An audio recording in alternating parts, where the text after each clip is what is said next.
Hello everyone! Welcome dito sa aking walang kwentang vlog. At dahil nga wala itong kwenta ay sinama ko na rin yung walang kwenta at walang hiya kong mga kaibigan. Pumunta nga po pala kami dito sa Tumalistes Falls kung saan located po siya sa Barangay Asog, Caibiran, Biliran.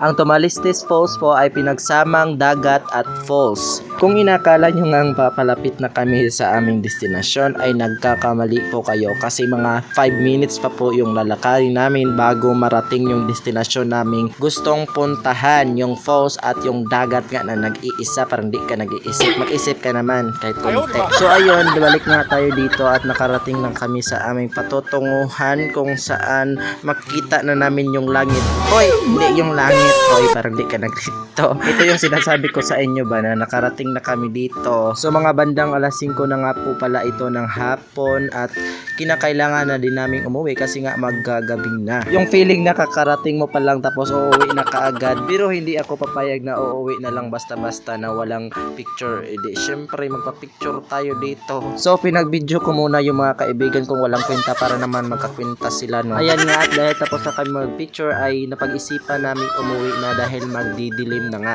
Bye bye.